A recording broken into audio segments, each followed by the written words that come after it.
My senses began to stir before my consciousness fully returned. The thick, permeating taste of salt hung heavy in the air, sticking to my skin. I felt a chilling dampness that seeped into my clothes. Streams of moisture wove their way down my body. It was a cold sweat that clung to me, an icy sheen that contrasted sharply with the relentless punishing heat of the overhead sun. As my eyelids slowly opened, I winced at the blinding light piercing through them. For a moment, I remained still, the world around me swaying gently. It wasn't the movement of my body, but the rhythmic ebbing motion of the small boat beneath me. My skin sizzled under the merciless sun, the harsh rays reflecting off the surface of the surrounding water, adding to the suffocating intensity of the heat. When I finally managed to prop myself up, I was met with an expanse of nothingness. I looked around me to find an unbroken blue horizon, stretched in all directions, where the azure of the sea merged seamlessly with the cerulean of the sky. The vast ocean seemed to extend infinitely.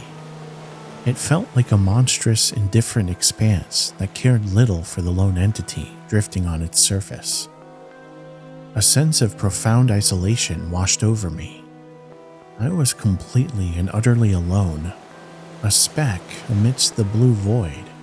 There was no land in sight, no sign of any other life, just the rhythmic sounds of the sea as waves lapped against the hull of my boat. With a start, I realized I couldn't remember anything. My mind was a blank slate, completely devoid of any memories. Who am I? How did I end up here, adrift in this unforgiving oceanic desert? Panic bubbled up within me, a dark whirlpool threatening to consume my sanity. In that moment, I was no one, a ghost trapped between the blank uniformity of the endless sky and the deep ocean, struggling to recollect a past that had seemingly evaporated. The small, battered boat was an enigma in itself, filled with oddities that only deepened my confusion. No motor, no oars. On closer inspection, I saw that the deck was a scattered array of bizarre objects that were strewn about haphazardly, as if left in a rush. There were a few maps that unfurled to reveal drawn navigation lines and landmarks, but they were unfamiliar to me. The map's edges were frayed, the paths leading to places I couldn't make sense of. In one corner lay a pile of tattered books, their covers faded and their pages yellowed and brittle. Each one was filled with words and symbols that twisted and twined in patterns that were utterly alien to me. My head pounded. Half hidden beneath a frayed piece of cloth was a pocket watch. It was an old, well-worn relic, its brass casing worn smooth with use. Despite its ragged exterior, it had a charm, an air of antiquity, but its hands were stuck, frozen at exactly 11:47. The watch seemed a prisoner of a single forgotten moment, much like myself, trapped in a time and place that held no memory. But what piqued my curiosity the most was a wooden board. It was a rich slab of polished mahogany, its surface marred by a multitude of symbols. Each was etched with an exactness that suggested care and deliberation. Their shapes were crude yet oddly captivating, a series of arcane markings that seemed almost ritualistic in their complexity. As I traced my fingers over the symbols, a sense of unease prickled at my skin. It was an indescribable sensation.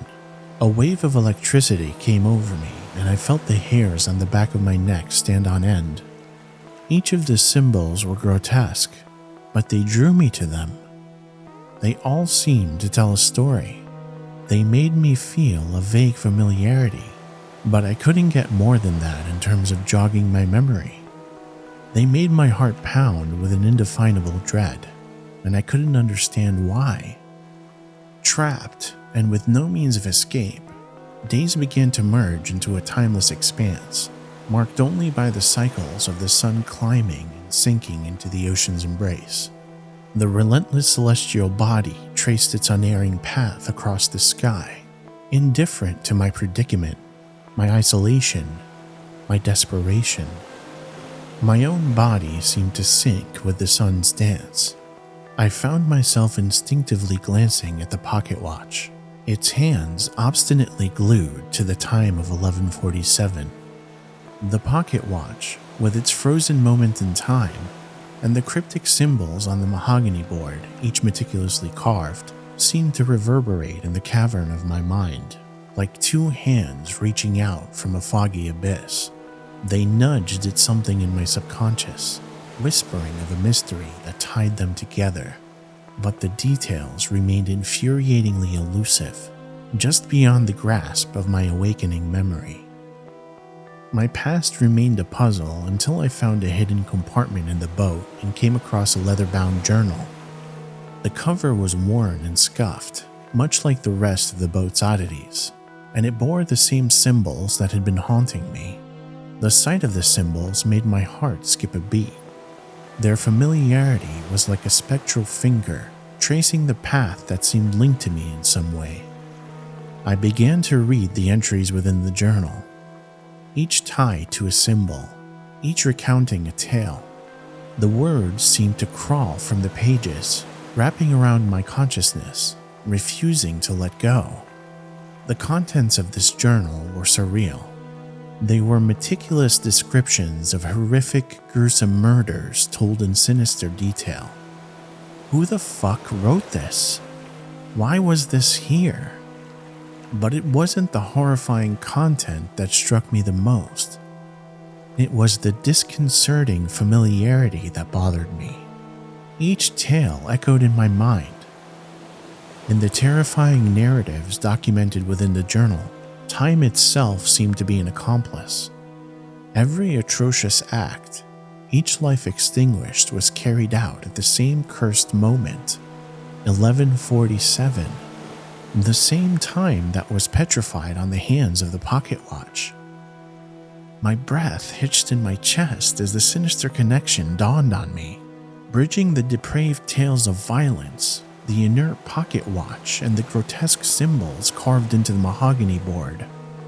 A violent wave of nausea washed over me then, a tsunami of sickening realization that bore no connection to the gentle sway of the boat.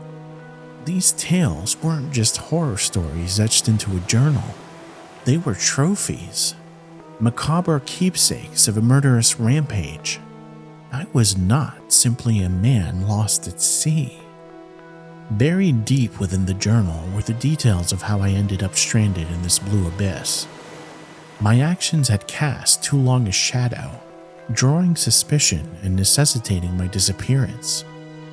This boat was my plan, my means of vanishing, to become a phantom amidst the unending expanse of the ocean, hidden from the scrutinizing gaze of the world.